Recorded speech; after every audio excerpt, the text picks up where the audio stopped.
Voilà, donc on demande de résoudre géométriquement. Moi, je vais le faire bien sûr d'abord algébriquement, et puis je le fais géométriquement. Le module de 7-2 plus 3j divisé par z-6 j est égal à 2. Et le module de z-4 sur z-8 égale 1. Alors, d'un côté, on aura un cercle, et de l'autre côté, on aura une équidistance. Une équidistance, vous allez voir que c'est une équidistance à droite et un cercle à gauche. Vous allez voir pourquoi dans le suivi donc de la vidéo. Vous allez voir pourquoi. Alors, je vais passer donc au traitement de cet énoncé. Tout d'abord, je vais traiter d'abord le cercle séparément. Bon, c'est assez simple, hein. Bon, c'est comme à l'accoutumée. Bon, le quotient des modules, le module d'un quotient, c'est le quotient des modules. Donc, je sépare le module du numérateur du module du dénominateur. En d'autres termes, je pratique la formule suivante. Z1 sur Z2, bien sûr, module, c'est le module de ceci, Z1 sur le module de Z2. Bien sûr, qui doit être égal à 2.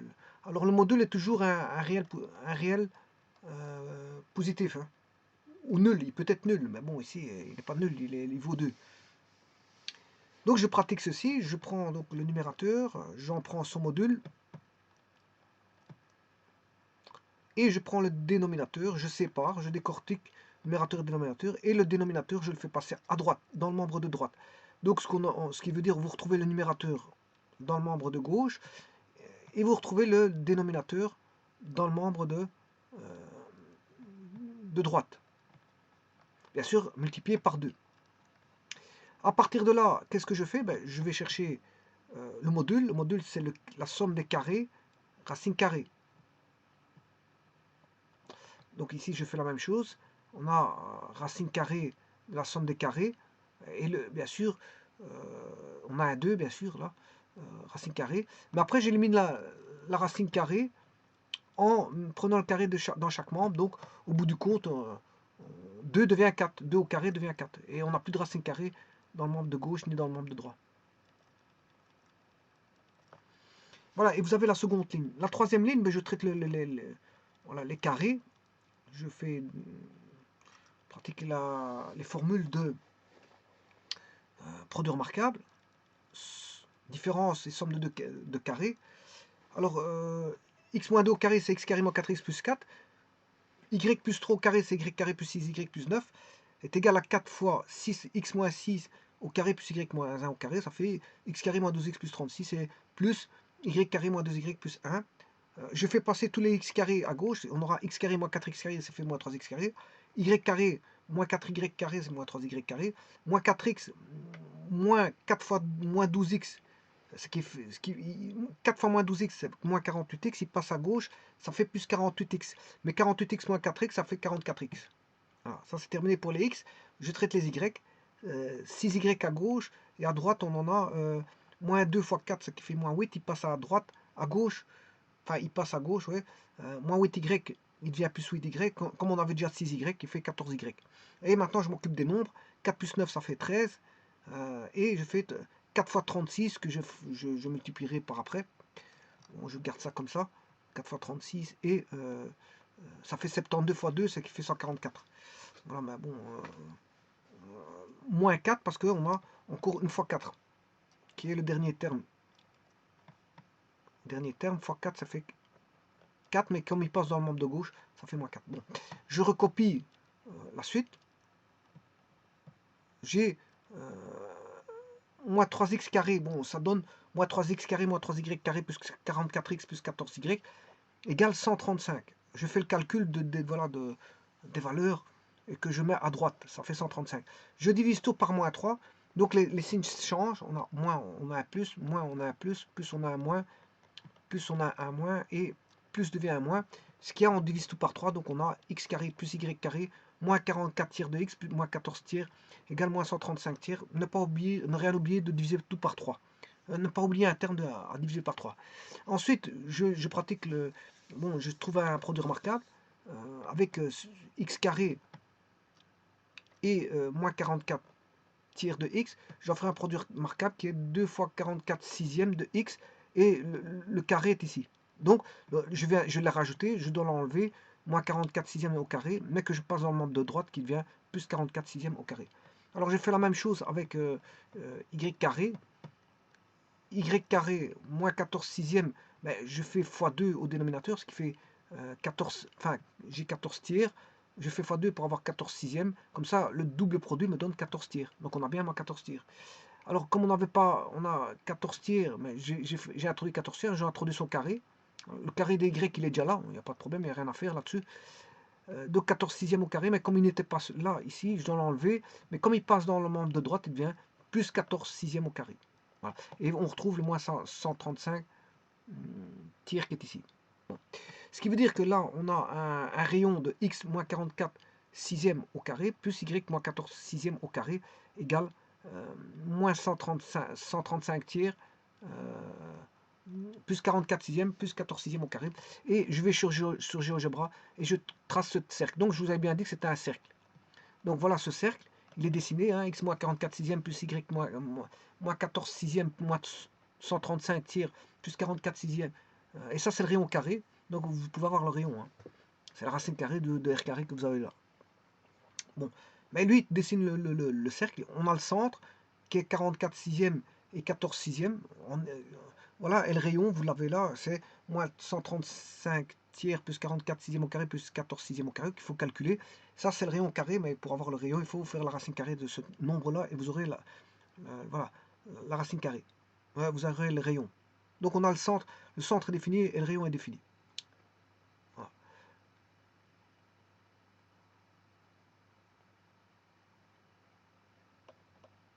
Bon, alors maintenant, je vais voir si ça c'est bon. Je vais prendre un point du cercle, n'importe lequel. Je trace une droite y égale 4. C'est f, y égale 4, je trace une droite. À ce moment-là, on a une intersection qui est en x 395. Donc, je prends un complexe et je vérifie si c'est bon. Ce complexe est 395 plus 4i. Et je le remplace bien sûr dans l'énoncé. L'énoncé qui stipulait qu'on devait avoir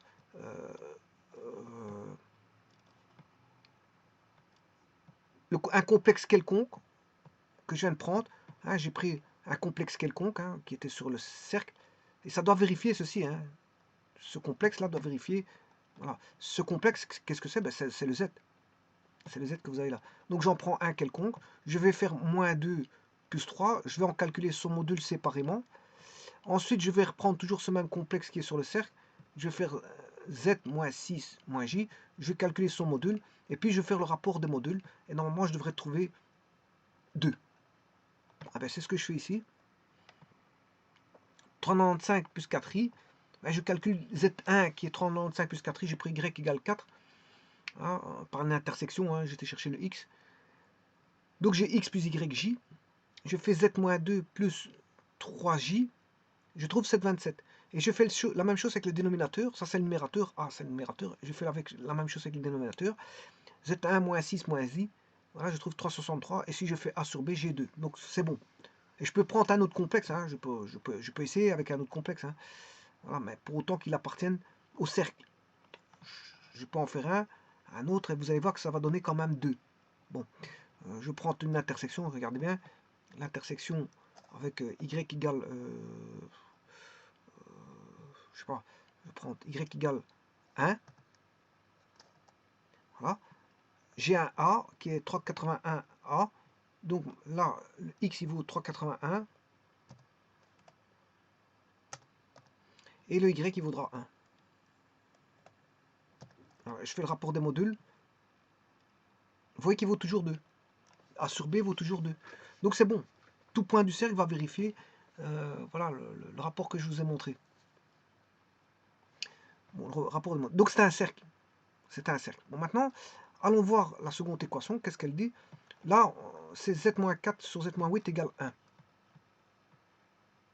Je vais traiter celui-là.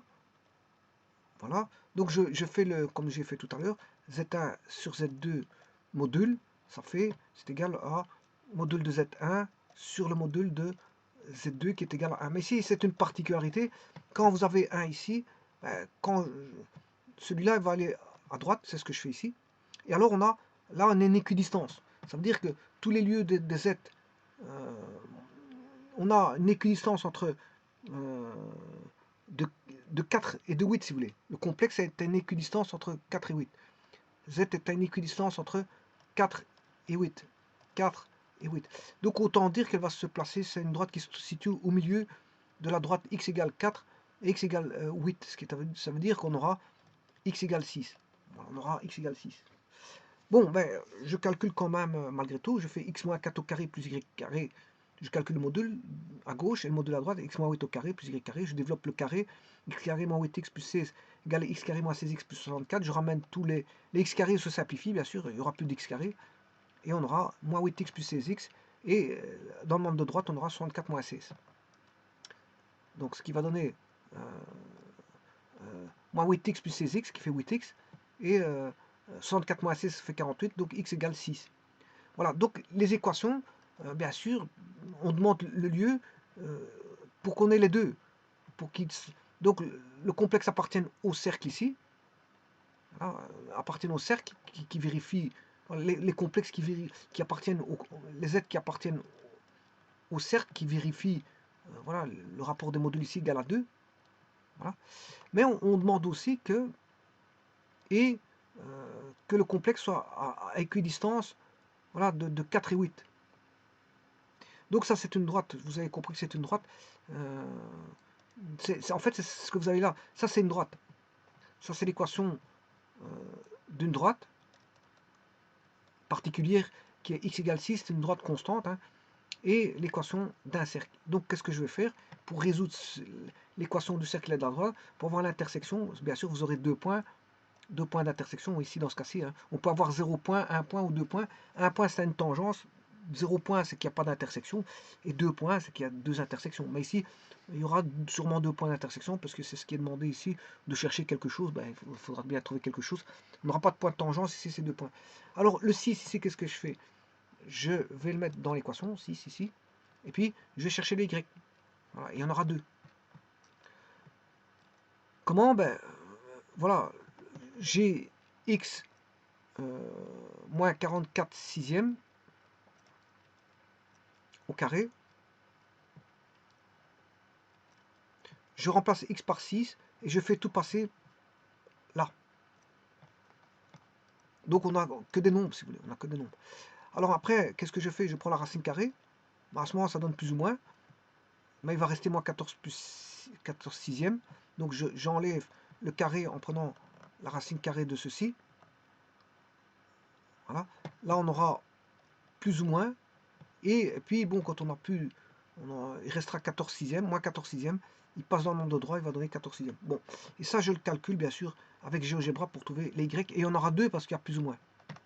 Donc, je vais le faire avec GeoGebra.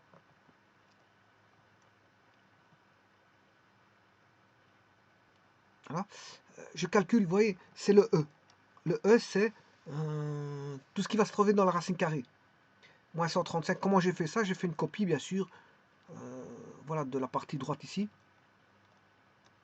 J'ai fait une copie de ceci. Vous faites CTRL-C de ceci. Vous avez toutes les valeurs. Vous faites CTRL-V. Ça, c'est déjà une partie. Et puis après, il faut faire moins 6, moins 44 sixième. Et vous aurez ce qui se trouve dans la racine carrée. Vous aurez ce qui se trouve dans la racine carrée. Bon, et ça, je l'appelle E. Ce qui se trouve dans la racine carrée, c'est E. Et puis, j'aurai plus E et moins E. Bon, moi, j'en calcule qu'un seul. Je peux calculer les deux, il n'y a pas de problème. Et je fais plus 14 sixième. Alors ici, il y a juste un petit problème avec GeoGebra. Quand je fais 14 sixième plus E, il ne me trouve pas la bonne réponse. C'est pas 133 neuvième, je vous le dis tout de suite. Je ne sais pas pourquoi il me fait ça. 14 sixième, c'est 2,33. Regardez bien, je vais vous le faire en aparté. 14 sixième plus 3,53. Vous voyez que c'est 5,86. Hein, alors que 133 divisé par 9, ben ça fait 14,78. Ça n'a rien à voir. Je ne sais pas pourquoi GeoGebra me fait une telle ironie. Mais bon, sachez qu'il faut se méfier quand même avec GeoGebra. Hein. Quand vous êtes à un examen, méfiez-vous des réponses. Hein. Si maintenant il faut plus se fier à GeoGebra, c'est un petit peu embêtant. Je ne sais pas pourquoi il a donné cette valeur-là. Je n'en ai aucune idée. Je ne tiens pas à chercher parce que normalement, si vous faites un calcul, il doit donner la réponse, point. Il ne doit pas tourner autour du pot. Bon, alors maintenant, je fais la même chose. Et c'est bien ça, l'intersection, parce que je dessine une droite y égale 4.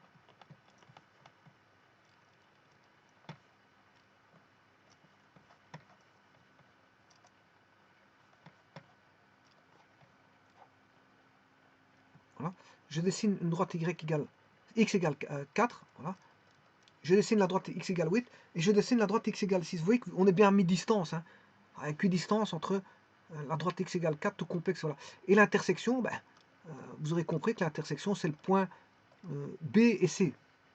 Les solutions sont en B et C. Voilà. Donc les solutions sont en B et C.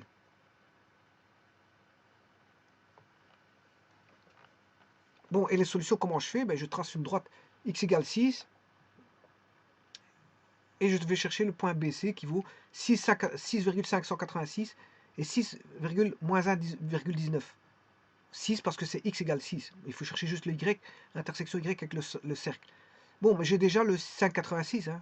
5,86, il est là. C'est 14 sixièmes plus 3,53. Maintenant, si vous voulez le second, vous faites 14 sixièmes moins 3,53. Ouais, mais si je voulais un peu trop vite.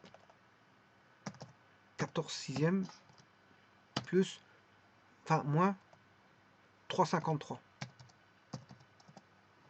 Moins 1,2. Et le C, ouais, c'est moins 1,2. Je vais le mettre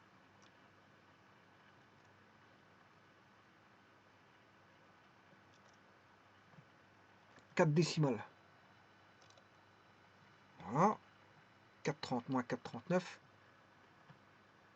Moins 1,10. Ouais, ouais, c'est parce que j'ai mis 3,53. J'ai pas été chercher la bonne valeur. Hein. J'ai mis 3,53. C'est moi qui l'ai tapé 3,53. Mais en vérité, il fait pas 3,53 pile poil. Hein, parce qu'il vaut 3,52,77. Vous voyez, voilà. 3,52,77. Ouais, 3,52. 77. Moins 1, 19,44. L'intersection. Moins 1, 19,43. Bon, je suis pas précis, c'est normal parce que je tape des valeurs qui ne sont pas précises à la base. Hein, voilà. Mais ça, vous voyez que c'est ça, les deux intersections, c'est ça. Donc, c'est l'intersection d'une droite qui est équidistante à deux complexes, à des complexes quelconques, hein, Z. Voilà, voilà, c'est l'équidistance entre 4 et 8. Pour exprimer l'équidistance, c'est à cause du 1. Hein. Ça fait z-4 égale, module de z-4 est égal à z-8. L'équidistance, c'est ça qui fait l'équidistance, c'est le 1. Hein. Sinon, si on n'aura pas l'équidistance, ce serait 2 fois plus grand. Ou si j'avais mis 2, c'est 2 fois plus grand. Ou 3 fois plus grand. Donc le module de l'un est 3 fois plus grand que l'autre. Le module de l'un est 4 fois plus grand que l'autre. Ouais, bon, là, c'est plus une équidistance. Hein. C'est une distance qui est 2 fois plus grande. Ou 3 fois plus grande. Par contre, celui-ci, c'est purement et simplement un cercle. Hein. Alors, on a un cercle. Voilà, avec l'intersection d'une droite, mais ça fait l'intersection des deux, ben, c'est 2 points. On a 2 points. L'intersection des deux, c'est 2 points. Voilà, qui sont B et C. Dans GeoGebra. B et C.